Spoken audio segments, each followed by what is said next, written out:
welcome back to Orange Gum. Happy New Year. Happy New Year. You are here with Wendy T and Hope Skibitsky. And we were talking, Wendy and I were having this conversation about how people start these goals or they have these resolutions of what they're going to do for a year. And there's all the people that go to the gym all the time that dread January because the doors are, you It's know, packed. Yeah. swinging back and forth and the place is packed. But just give it, 2 weeks to 2 weeks. into the month, and then it's back to usual. That's right. And so we were like, well, what do we want to talk about? And is this like, what are your New Year's resolutions? And when it was like, no. I think for several years, Tammy and I used to say, like, this is going to be our year, and I think last year we gave that up. Well, Like, for no me, more expecting great things from the year. We're just like, no, like, let's not even put that in the universe because it just fails. 100%. But you said something really good, which I thought was good. We were talking about, well, what do we want to talk about instead? So let's talk about intentions. And it makes me think about yoga because I get on my mat in the mornings Yes, and they're always like, set your intention for this that's practice. right. Yeah. What do you want to get out of this practice? What brings you to your mat today? What are you trying to do? And it's like unlike the marathon runner that goes to the beginning of the line and says I'm going to run 26.2.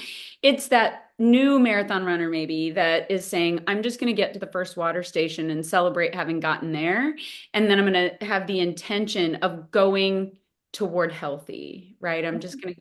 I think that is such a great, I forgot all about that, that you do set those. I mean, I remember Tammy used to like craft up, because she's a yoga instructor, Yeah. and she would craft up like her intentions for all of the courses or classes and that kind of thing. And I think it's like that very good, like the mindset that you're going to have. And so I think for 25, if we're going to thrive in 25, how are we going to, maybe just adjust from this goal that, typically goals are very like, we talk about making them smart, and there's like an object at the end of it. And so I'm thinking like if we approach 2025 with this intention, which is very, like the mindset of growth, and, like I think it encourages more process instead of, outcome. Yeah. Well, I So mean, when you first mentioned it, I was kind of like, what the heck's the difference between an intention and a goal? But as I started thinking about like in yoga, I'm not setting a goal of being able to like put my forehead on my knees. I'm coming to my mat with the intention of I'm going to start my day feeling really great and like just breathing a better me, trying not to, overwhelm myself before the day has even started. And one of the things that I always hated about getting into New Year's resolutions was how beat up I would feel if I failed to That's get. so true. So I think that's like a really great point, is that if we're looking at an intention that's very growth oriented and mindset oriented, whereas a goal can be more of like a pass fail. And so, it's more forgiving to think in the terms of an intention, Mhm. and, to like pursue this progress over perfection kind of idea, and, start to think through, like, if we focus on the goal, then that like that's hit or miss. And so, but if I focus on the change, the goal will come. Yeah. It's like it goes back to, well, I'm a huge fan of Stephen Covey, but where he talks about the circle of control versus the circle of concern. And if you take care of the things that you can actually control, they will begin to impact the things that you're concerned about. And so I like the idea of us focusing on like, what do I want?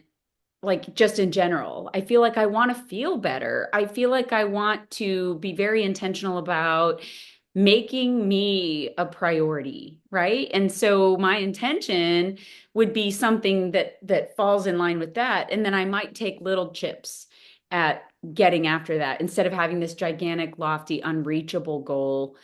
And it's not even that it's unreachable. I tend to find myself sometimes getting intimidated. Like I see people that have their PhDs and they're going back to get their second pick of thing. And I'm always like, ooh, I'd be so intimidated to even start because what if I fail? What if other people think I'm stupid? What if I just don't do as good? what if I have to pay something back? Like all the stressors, all the stressors. So I'm like, Now, let me just like interrupt this brief conversation to let you all know that while I might have enough degrees to count on your fingers and toes, I was standing right next to the pick a thing that she was referencing. And I was like, where? What are we talking about? oh, How? oh. So, I mean, seriously, situational awareness is not Wendy's strong suit, right? Like she she uh, we all know that she has a tough time with anything that crawls. And so she will miss an 18-wheeler doing donuts in the middle of an interstate, but she will absolutely see anything that crawls from a mile away. True story. So I got a chance to visit with my bestie over the holiday break, and there was like what was it? A little gnat, Yeah, it was a tiny little fruit fly. in front of the sink, and I was like, something's moving. She's like, "What is that? What is that?" You And can see something moving. I'm like, "It's a fruit fly." And I was like, probably what, less than a foot away from the humidor, Yeah. which I could No, probably smell, but not even a foot. Like if you'd have backed up, you'd have hit I it. just didn't. I literally did not know what it was, and so I'm like that. I thought that was like a coffee table. It is a coffee table, but it's a useful coffee table.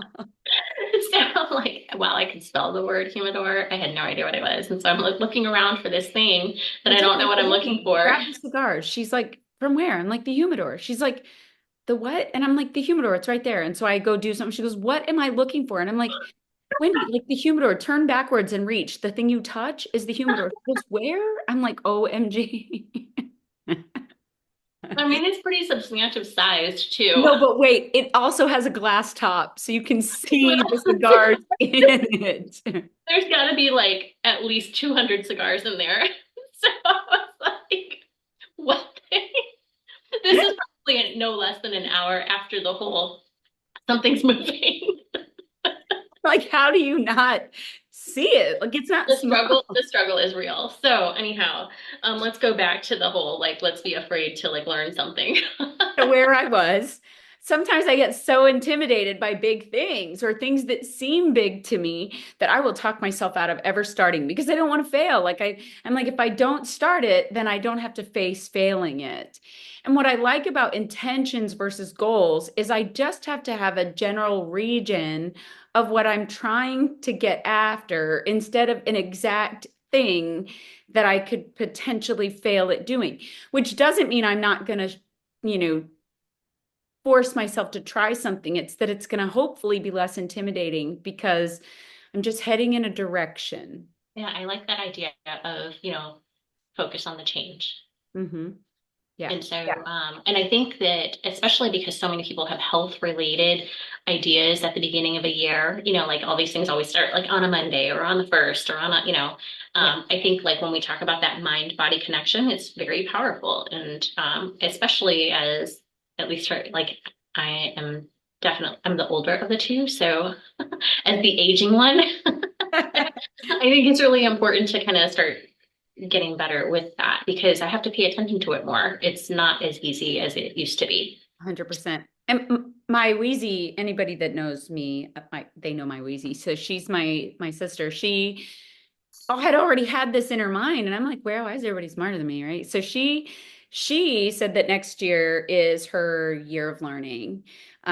So all of 2025, so I guess this year, this is where I will write checks wrong. If anybody still wrote checks, I would write checks wrong for a whole year before I realized I had the year wrong. Anyhow, so she is like, I'm going to read more books, whatever the book, but I'm going to try to do more educational books because she really loves like guilty pleasure reading. I'm going to try to get back into my learning another language because what I want to do is make this a year of learning. Whatever the learning opportunity is, whatever the learning environment is, I'm going to do that. I'm like, that's actually brilliant. It's an intent to like learn something new this year versus I'm going to get a degree. It seems way less intimidating to me. No, I love it. And does she know what language? Because I think Justin's also on that path of wanting to learn more. I think they were both into Spanish. Yeah. Yeah. Now they can practice as opposed to like when you and I both tried to learn Chinese and we only knew Girl, three sentences. I have tried. My brain was like, girl, we barely got English under control. What are you doing? Yeah. I always sound very legitimate when I like actually say the three things that I can say though. Hey, Siri thinks I'm really smart because I always use my punctuation when I do talk. It's true. It's true. I hear you on the voice to text frequently. So. Mhm. Yeah, So but I like that idea, learning and like, and if we were to channel that into what's going on for our mind-body connection, what are some things that maybe, like I know you and I have talked about recently, and for our listeners, whether or not you're one of our guy friends hanging out with us or one of our girlfriends hanging out with us, I think some things important to kind of recognize as women age is like there's some drastic differences going on with our person, or and at yeah. least maybe, or maybe it's just my person. No, it's girl, it's all of us. That life train hits us all. But it's also more along the lines of just health in general. Like the number of times that I have mentioned on this platform alone that we have to readjust the light for 15 minutes before we start recording because of the luggage under my eyes. It's just because sleep evades me, right? And so, just in general, I want a healthier me. And so, I think part of what I discovered recently, I had a brilliant opportunity to run into an old friend who is a women's health doctor, and she has this incredible Instagram. Christine Kress, look her up. And she talks all things women, but more specifically focuses on the life change, which is perimenopause, menopause. And I had opportunity to watch a video that she was doing where she was demonstrating the use of one of the hormone uh, gels or topicals that she utilizes. And she said, I used to put this on in the morning, but a lot of my patients say they put it on at night and sleep like a baby. And my brain said, Yes, please. because I'm Right? like, whatever we can do to make me sleep, I am down with that, right? Like, please, at this point, I'm down for a caveman in a club. Like, put me to sleep, right? Like, ready. And so I've been experimenting with some of these things with her and her team, and I'm just so excited about the potential for something to get better.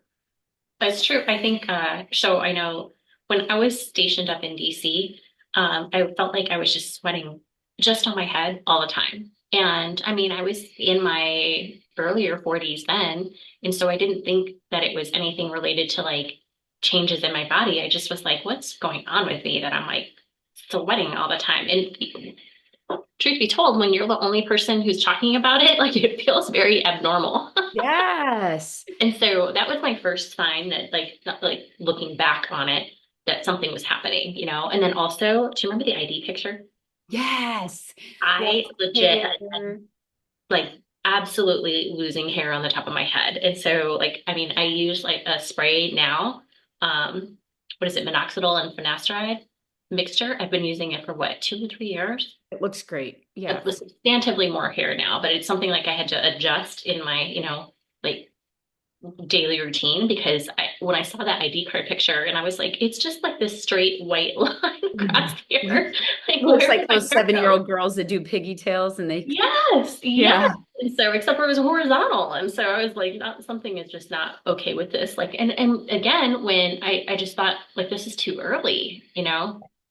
Well, when you and I very first started discussing, like, let's talk about health and let's get into women's health, we were both like, wait a minute, what about our men that hang out with us? And I will tell you, like, even in just talking to my husband about some of the things that go on, I am not shy. Anybody that knows me knows I'm not shy. I'm a little bit of an over disclosure. And so we would have other men friends around and we would start having these conversations and they're like, no way, my wife goes through that. And my husband would go, what's happening? And Yeah. so as interesting as I know my spouse finds it, not necessarily to hear about it, but to know why certain like Just an understanding of what's happening, right? yes. And so, yeah, I think I remember even when one of my girlfriends that lives locally, I'm pretty close with both her and her husband. She's like, "Oh, the fan's on every night, like every night. It's just like there's no covers, and then I'm like freezing to death, and so then it's all the things back on, turn off the fan, and That's right, 100%. Like what is happening?" I even talked to you about finding one of those things that like puts like, like when you're in the hospital and they have to put like a bear to keep you warm. It's called a bear hugger, whatever. It blows warm air under your blanket to kind of keep you warm after surgery. I, I found one of those for cool air. Oh yeah. I've legit heard about people like, adopting that, and particularly in my house now that I'm truly a Floridian and my house thermostat set at like 78 degrees, and which by the way, the extra comforter, I know. You were like, thanks for the It's other so blanket. cold. Like totally like channeling my inner Goldilocks because I'm like, I'm too hot, I'm too cold, like nothing is right.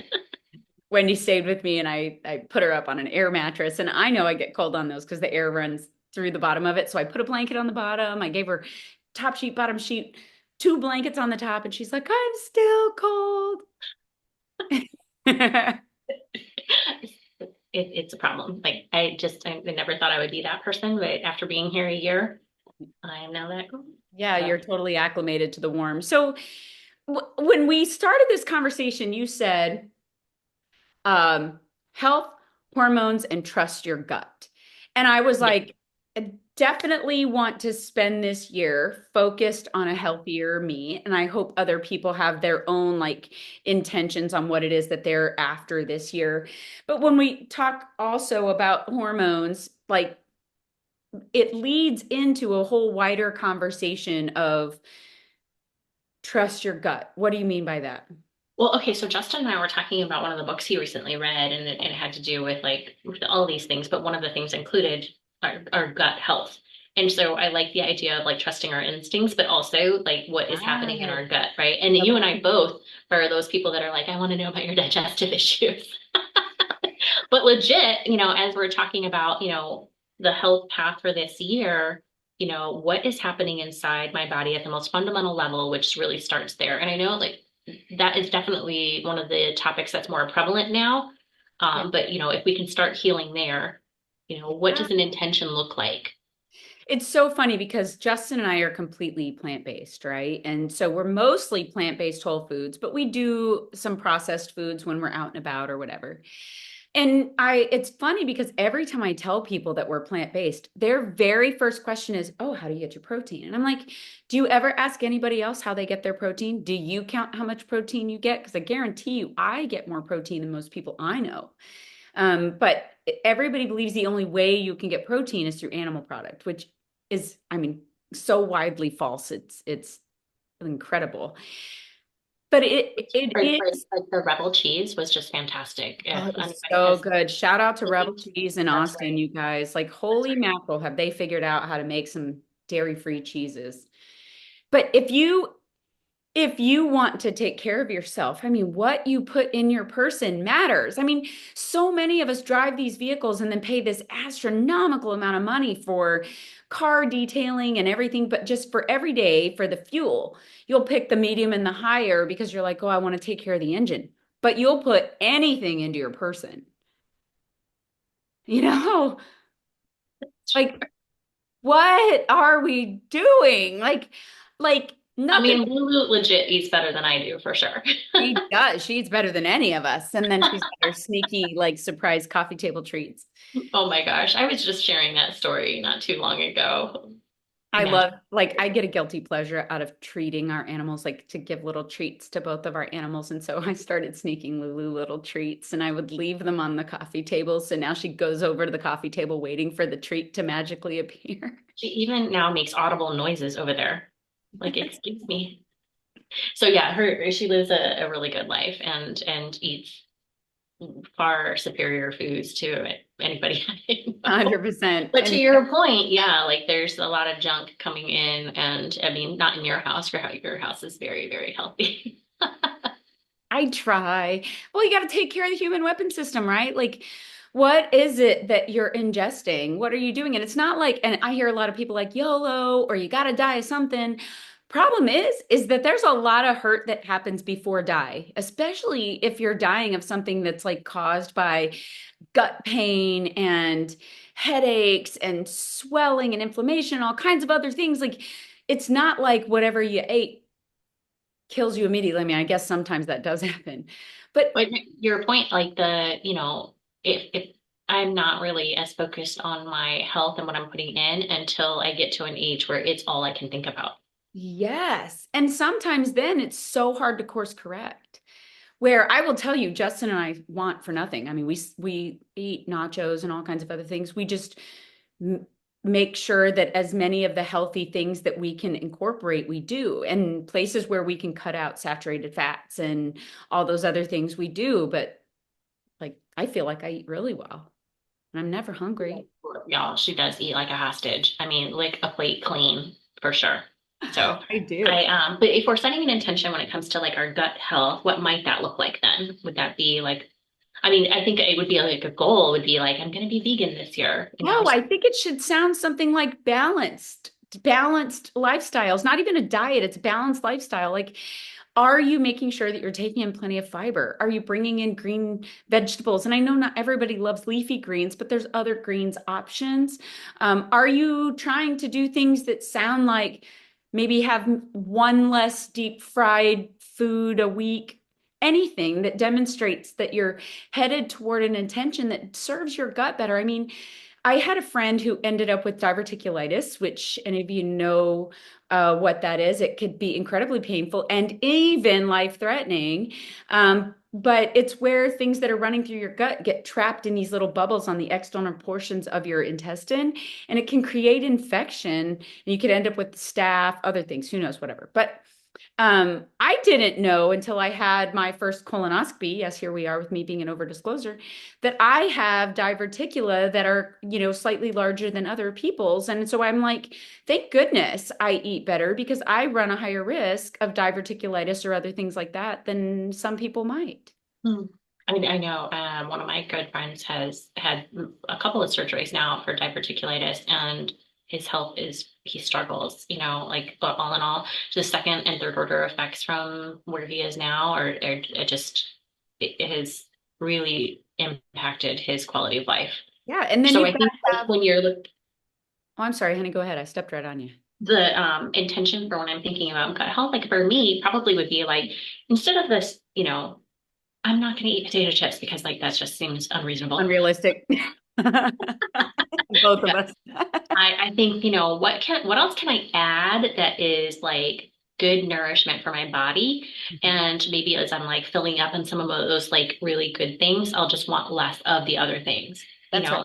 So I think a good intention would be like, where am I going to nourish myself with those good foods, you know, and just start in adding in instead of taking away, because I feel like taking away feels like deprived. That's So, right.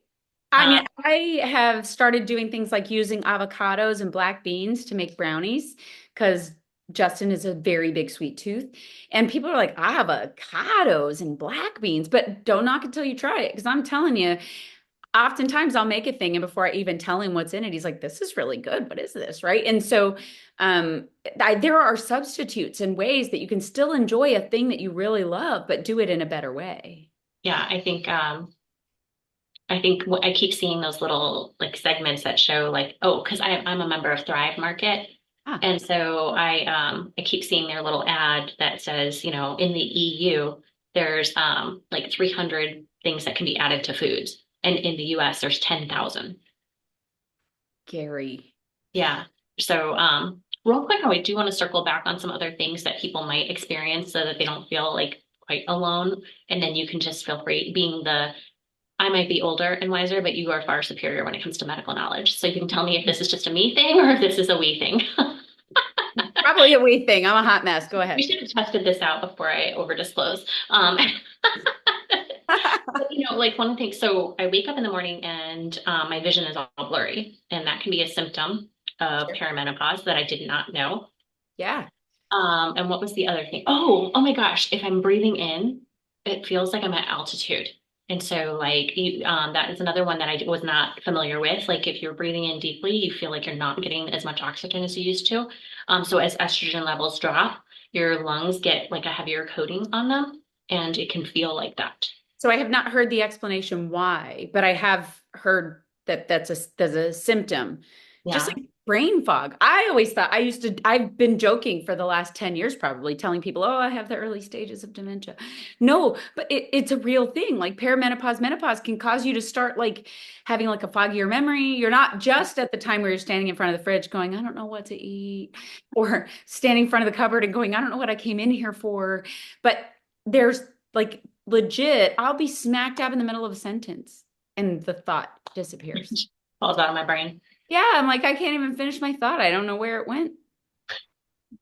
Yeah. If And you are in the we, then do not feel like you are alone. And so, if we're looking at starting our Thrive in 25 with some great intentions, yeah, let's like make normalizing the conversation be one of them, I you know? definitely think it. And I'm going to draw a parallel where it probably doesn't exist, but it might give us food topic later. But I had an executive in a company that I worked in before. She lost her husband unexpectedly and at a very, very young age, and ended up being like a single mom and raising her kids while being an executive and all kinds of things. I mean, it was a heavy lift, but every time somebody would see her after his death, like they didn't want to mention his name, they didn't even want to ask how she was doing because they were afraid it would make her sad, or they were afraid that it would cause her to like open scabs. And so then she started to feel like people that she knew and loved forgot all about her husband and would never mention him in her presence. And she's like, no, I want to talk about him. I want to remember him. I want my kids to remember him. We had a great marriage and a great life, and I want to talk about those things. And so I think the same thing is true here. So many people think I don't want to mention symptoms that are going on with me, or I don't want to mention, something as big as menopause or perimenopause because I'm afraid that other people will all of a sudden think I'm less of a woman, or that I'm so weird, or oh, we're at the age of old. But I think there's so many things that we just need to do better about talking about. Yeah. So that I don't spend a whole year of my life with like balding head syndrome and Thinking you're the only one. well, and also just not feeling really good about myself because like I didn't want to have that experience yet, and so and everybody's what they think is like, you know, something that's like bringing them joy or whatever will look different for every person. So, you and I have talked about this frequently with, like be a great you, and if you are like super excited with where you are, then like I'm excited with you. Excited with you. Wherever you're at, I'm there with you.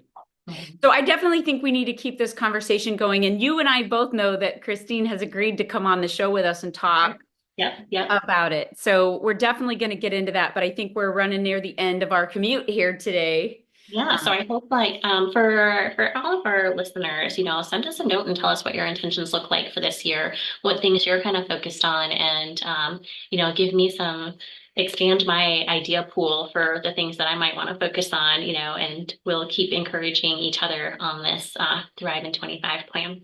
Oh, I'd love to hear it. Share with us. Mainly because sometimes well, actually, I say it all the time. You can't know what you don't know. And there's a lot of things about what happened in life or what could be a possibility that I don't know. I don't know it's a possibility. Tell me what you're doing. I would love to maybe try it. That's great. That's Yeah. great. Me too. So I like the enthusiasm that we're kicking off the year with. So Yay. Happy New Year. So if you have something you want to talk about, if you want to talk about a thing we talked about, if you want to tell us what you thought about the thing we talked about, you can always email us orangegumpodcast@gmail.com. You can check out all of our episodes at orangegumpodcast.com. And as always, we look forward to hanging out with you next time. we'll see you guys. Take care, y'all.